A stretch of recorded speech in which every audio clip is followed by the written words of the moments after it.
Hey, welcome back everyone to the Real Money Pros. I'm your host, Nick Daniels. So glad you're with us today. We're gonna talk about capital gains. Biden has brought back a proposal in his 2024 budget to tax unrealized capital gains. It's a very, very interesting and frustrating idea from my perspective because I don't know how you would implement that. I don't know how people would pay for that. First of all, let's just talk about what is a capital gains. Most of us are familiar with property taxes, with income taxes. We're all paying Social Security, Medicare taxes, right? We're paying into that. You see that come out of your paychecks. But what is a capital gains tax? Well, let's answer that real quick. Okay, let's say that you bought a collector's item, such as this Mandalorian helmet that my kids got me for Christmas. Let's say that I built this helmet. This Lego kit cost, I don't know, $80 now. But let's say someone offered to buy this Mando helmet from me for $100. The cost for me originally was $80, and now someone wants to give me $100 for it. That $20 price difference would be known as a capital gain. It is the gain on the value of that asset.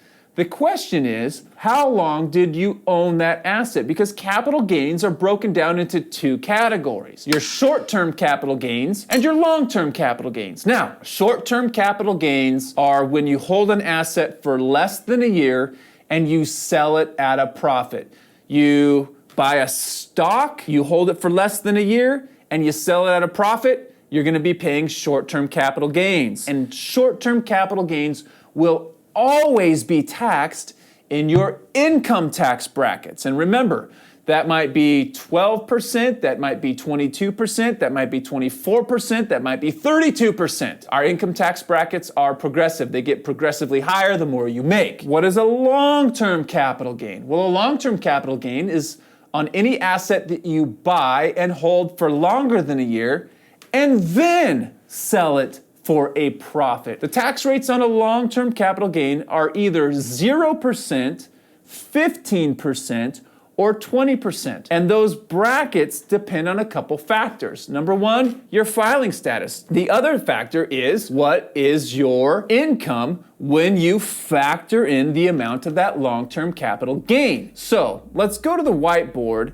and talk about what an unrealized capital gain is and why that would be really tough to tax. All right, so we're gonna talk about unrealized capital gains for a second. We're gonna use this little rent house that we've got on the whiteboard, all right? Let's just say that you and I, we go in together and we buy a rent house and we're like, yes, we're gonna start becoming real estate moguls and we're gonna get rental income and it's gonna be awesome. And you and I, we buy this rental property for $150,000. It's not our primary residence, it is a secondary residence that we own. So this is now going to be subject to either long-term or short-term capital gains, depending upon how long you and I own this property. This property, we buy it for $150,000. What happens if the value of this property goes up while we hold it? Let's say the value of the property goes up to $250,000. Well, that's what the property is worth, but if we don't sell it, we're not gonna get that much money, right? And we don't wanna sell it, because we like having a happy little family in this house renting from us. We're content to only be out of pocket $150,000. Now we're happy to get the rental income. But the difference between our purchase price and the value of the property today, this is $100,000. What President Biden is proposing in his budget is to tax the unrealized gain.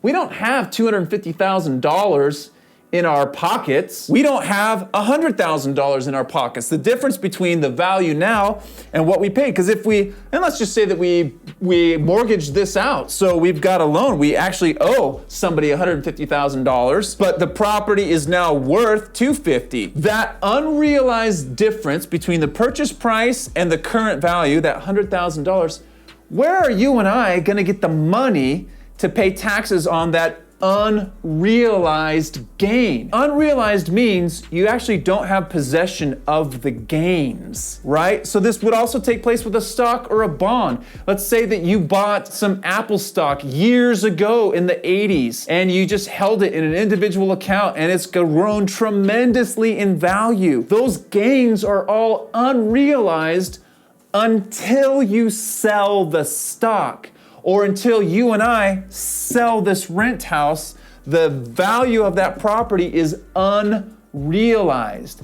Now, therein lies the problem with Biden's budget proposal. How are you and I gonna scrounge up the money to pay the taxes on $100,000, the difference between 150 and 250? How are we gonna find the cash to pay the taxes on an unrealized capital gain? Either we have to have like some pot of gold at the end of the rainbow over here that we can pull money out of, woohoo! Or the only other way that we can pay the taxes, we gotta sell the property to then have the cash to pay the taxes. It really doesn't make sense why he keeps proposing this. And I think my guess is he's saying, well, I'm not gonna tax anybody that's making less than $400,000. And so maybe in his mind, in his administration's mind, and the people that are speaking to him, in their minds, they're saying, hey, if they got more than $400,000 of income, they're probably sitting on some cash in their accounts. They can pull the cash out of their accounts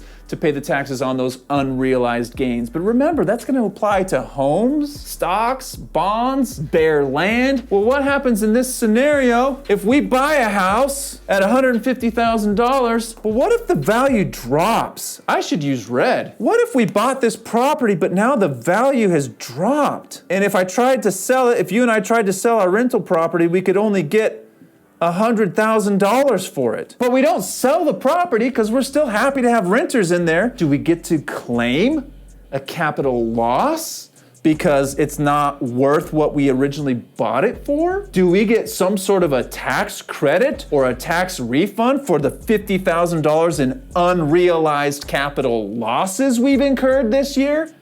Probably not, which makes Biden's proposal really preposterous, in my opinion. I have no idea why they are trying to tax that unrealized gain. It's way too complicated. It doesn't make sense. But don't worry, there's a divided government right now. It'll never happen anyway. Okay, there you have it, you guys. Thank you so much for watching. I'll catch you guys again next time.